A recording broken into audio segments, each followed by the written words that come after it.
All right. This is Anthony Fallon, Tone Seven Sports Channel. What's going on, guys? How y'all doing? It's been a while since I've YouTube on my Dallas Cowboys title, Earl Thomas perks, plus my thoughts on the season so far. I'm going to get this one over real quick. I'm not going to be here live long. Not going to waste a lot of time. This is my first one, my first video in a long time. So, real quick, the reason why we should be getting, I ain't saying to be, but the reason why I think that Earl Thomas could help this team out is through his veteran experience and knowledge um, on the game. He's a playmaker, and I think who will be the biggest benefactor of having Earl Thomas as a mentor is Darren Wilson, because Darren Wilson to me is the only safety that has shown the capability or the potential of being a ball hawk. Whether you put him at free safety, um, I think he's the backup to Xavier Woods, and I would think to move Xavier Woods over to strong safety and let Darren Wilson play free safety and let him run free. And I think he has the most potential to make plays, and I think it's time for our team to start looking at getting this young fella some playing time. To be honest with you, I think he needs some playing time, or what Brandon Carr's supposed to be filling in. You know, I don't know, but something's got to give, because right now with the tandem that they have in the backfield, uh, in the safety positions, it's not working. These guys are not communicating. These guys are missing too many cues. This is the second game that they have blown a coverage in the secondary amongst the safeties, and when I was listening to, I would think I was, I think it might have been Shannon or it was somebody earlier this morning, and how they were saying that uh, when that first Tyler Lockett score, when he was so wide open, he got behind the safeties. It was a specific route that Metcalf ran uh, to distract Xavier Woods, because they knew that he would bite on a particular type of route. It was particularly catered to him, because Metcalf was going to run a post or fake like he was going to run a post and then pivot upfield. And Xavier Woods kept his eye on Metcalf while Lockett was actually running a post across the face of Darren Thompson and getting behind Xavier Woods, and that's why he was wide open. So these guys are really studying on their own, like, or they just studying whenever their team meetings. They're not going home and and studying their craft. You get what I'm saying? To put in that extra homework to make sure, so they can stay disciplined with these savvy teams and coordinators that know how to placate to their weaknesses, and things that they pick up on, that that they know that the tendencies that some of these safeties, um, the defensive line, and the quarter and the run linebackers will actually bite on certain times, certain routes, stuff like that. So they really need to show their end, because that's what is showing me that they're not taking their craft nor their position in studying very serious. They just in their leisure time. That's what I'm saying. Going to work, I mean, showing up to the facility and in your team meetings and studying that way, studying the game plan. And it seems like that's all they're doing. They just sticking to what the game plan is, but they're not putting in the extra work for things that might be thrown at them. You know what I'm saying? Going back and watching old tapes, maybe from the last year when they played and stuff like that. Um, I mean, that's just my speculation. This is my opinion and my thoughts. But so far this season, um, we too many mental mistakes. And you would say some of these mistakes will be on coaching because these guys aren't disciplined, but accountability amongst the leaders to hold the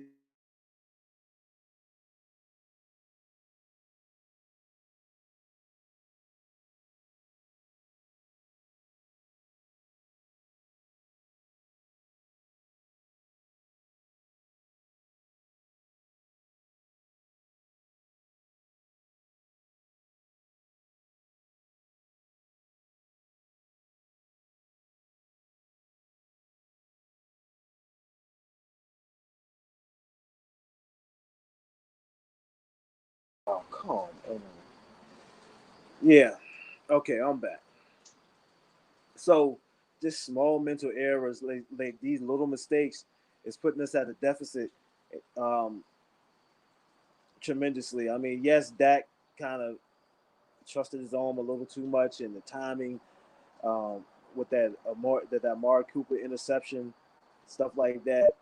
Offensive line, yeah, we had to shuffle on the fly, but for the most part, they held their own because Dak only got sacked twice.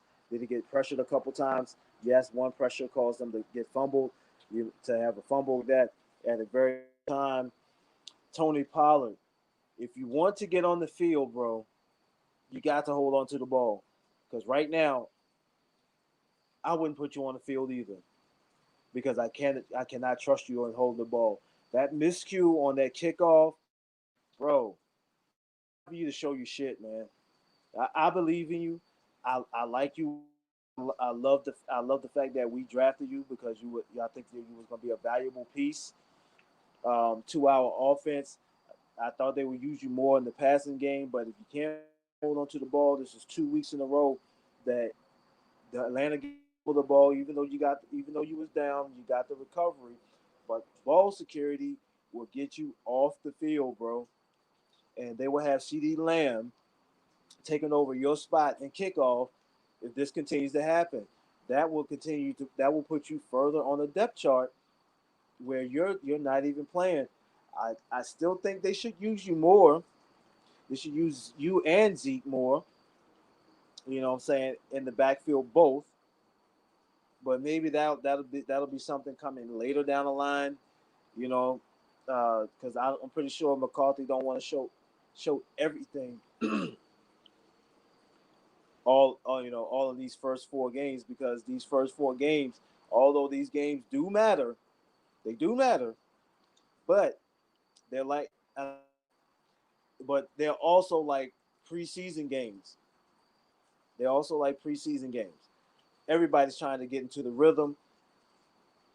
We know teams that are more stable, that has their personnel has changed much from I'm talking about from coaching to on players have an advantage because they have more continuity versus like a team like the Cowboys that did a massive overhaul personnel wise when you come to head coach and defensive coordinator, but also on the defensive side too.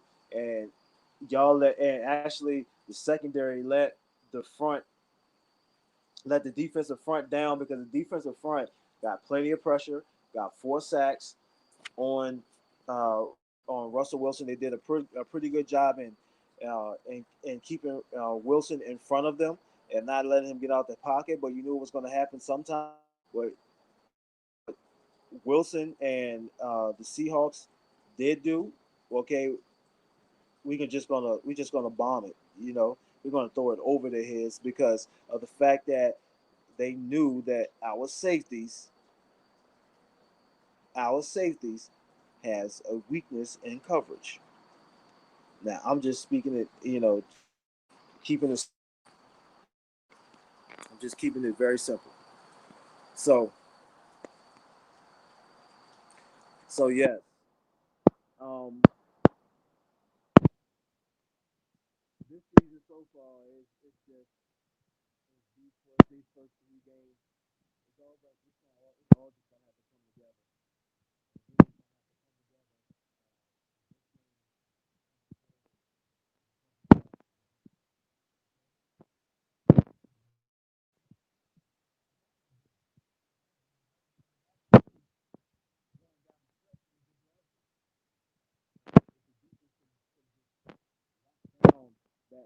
that drive after we got the lead, 31-30.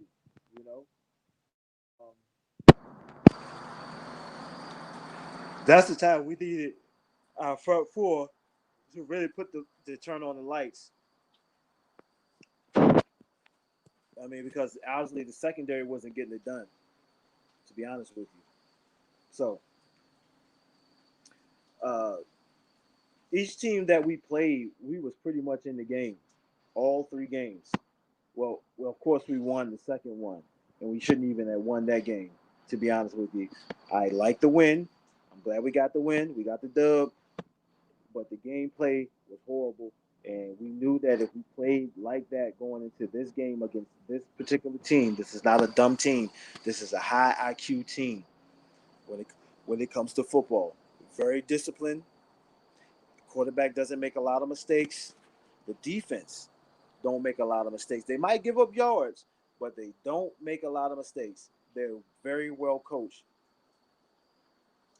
and accountability is at a high when you're talking about Wagner, saying being the rock, being the centerpiece to that defense, and Russell being the centerpiece to that offense. Okay, so with this game, with the Browns, we face another a good receiving core. You know, we face a hell of a defensive front, and this is a game that we must win.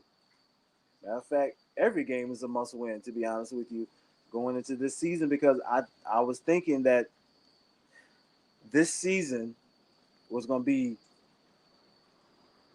a 10 to 12 plus season year, because, particularly in the even years, we have been 13-3 and stuff like that.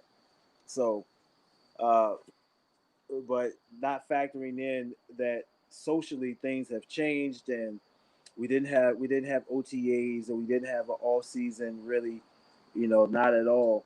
So the coach has been winging it, and that's really at our disadvantage. But it's okay. With this team, but for the most part, everybody's been playing together since last year, the last couple of years, and we have the same offensive coordinator um, as last year too. So he's going into his second season and being a better offensive coordinator. More here. So, well, we'll just have to see what this fourth preseason game is gonna bring to us. This real preseason game, and this game matters, and we can't be looking ahead. We got to focus on the mistakes. The mistakes. This is up to the players. This holding, all of this stuff. I mean, look at Cedric Wilson was about to have the game of his career. He had two. One play, then the second one got called back, where he got yacked afterwards. Y'all heard his career. I mean, his coming out game. To be honest with you, I mean, and those points was taken off the board. On top of that, so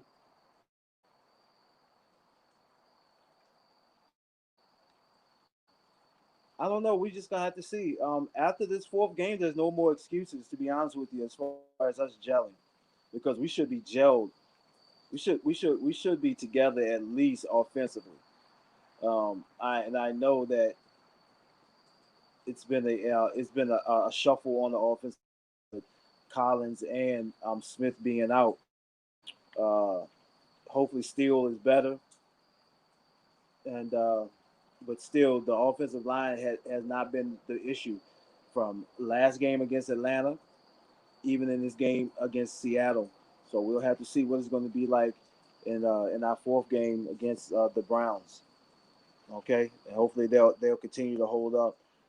We're going against some strong fronts, because even though we're going against our NFC rivals, Washington is going to be that team that we definitely gonna have to watch out for. Not offensively, But defensive front wise, Allen, Payne, Kerrigan, Chase Young, if he's going to be healthy, we got to be very, very careful with that. We got to get this running game going because in this previous game against Seattle, I felt that if Zeke got 100 yards rushing, control the clock, control possession, that was going to be the key to our success. That was going to be the key to us, but Zeke never got off. But anyway, this is my first video that I've done in a long time. I'm going to continue to do some more. Thanks to StreamYard. Hey, if you don't have StreamYard, man, get that. I'm liking this. It was a very easy setup. I just had to wait on my microphone to get here. So hopefully y'all hear me clearly. I will be playing it back to check it out myself. And this is Anthony Fallon, Tone Setter Sports Channel. Peace. I'm out.